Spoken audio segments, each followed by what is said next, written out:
Donald Trump's rejection of Iran's latest diplomatic proposal represents far more than a routine wartime refusal. It marks a structural shift in the conflict's trajectory and reshapes the strategic calculations of all major stakeholders, including China, Russia, and regional intermediaries such as Pakistan, Egypt, Turkey, and Qatar, all of whom played roles in carrying and shaping the proposal across diplomatic channels.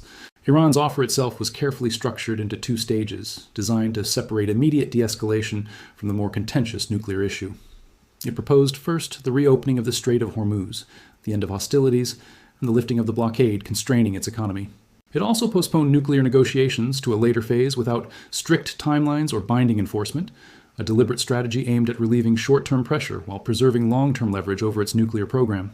Despite the seriousness of this effort, which even extended to high-level diplomatic engagement with Moscow, Trump ultimately dismissed the proposal as insufficient after consulting his national security team. This reinforced a policy that prioritizes nuclear containment above all else. This stance was publicly echoed by Marco Rubio, who emphasized that the nuclear issue is not just one factor but the central cause of the conflict. He insisted that any deal must definitively prevent Iran from advancing toward nuclear weapons capability. This thereby rejects the very premise of separating nuclear concerns from broader de-escalation. This position effectively nullifies Iran's approach by demanding upfront concessions on its most sensitive issue. It is grounded in the reality that Iran possesses a substantial stockpile of highly enriched uranium, reportedly near weapons grade, and stored in fortified facilities that have survived sustained military pressure. This makes partial agreements both risky and strategically insufficient from Washington's perspective. By rejecting a deal that would have reopened one of the world's most critical energy corridors, through which approximately 20% of global oil supply flows, the United States has chosen to maintain economic and military pressure rather than accept temporary relief that leaves its primary objective unresolved. Yet the deeper impact of this decision lies in how it alters the broader geopolitical environment, particularly for China. China's silence following the rejection is itself a significant signal. Far from indicating passivity, China's lack of public response reflects a calculated reassessment. Beijing has spent months quietly supporting Iran through alternative economic mechanisms such as shadow shipping networks that allow Iranian oil to bypass sanctions and sustain revenue flows. This has enabled Tehran to endure prolonged pressure while waiting for a moment when the global economic cost of a closed Hormuz would force Washington to compromise. Trump's rejection makes clear that this threshold has not yet been reached.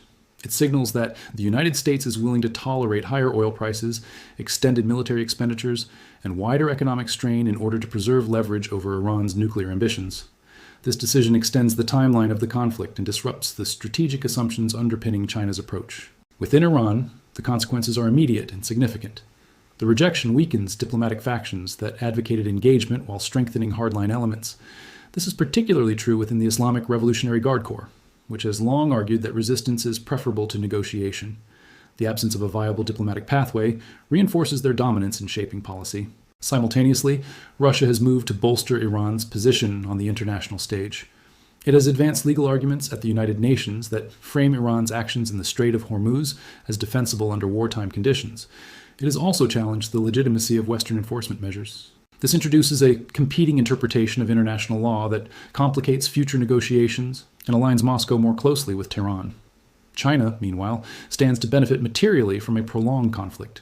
Elevated oil prices increase the value of its strategic reserves. Continued U.S. military engagement diverts American resources and attention. Instability in global energy markets creates opportunities for Beijing to expand its influence and reshape supply chains in its favor. This means that the longer the conflict persists, the more advantageous China's position becomes even without direct intervention. In this evolving landscape, two primary paths emerge. One path is that Iran responds with a revised proposal that includes concrete nuclear concessions. This would signal that diplomacy remains viable despite the setback. The other path is that Iran shifts fully toward sustained resistance. This would involve abandoning near-term negotiation and relying on external support to endure continued pressure. Such a path would likely prolong the conflict indefinitely. Ultimately, Trump's decision does more than reject a single proposal. It extends the duration of the crisis and intensifies internal divisions within Iran. It reinforces Russia's diplomatic alignment with Tehran. It also subtly enhances China's long-term strategic position. This raises a fundamental question about whether meaningful negotiation is still possible. It also raises the possibility that the conflict has entered a more entrenched phase defined by prolonged confrontation rather than resolution.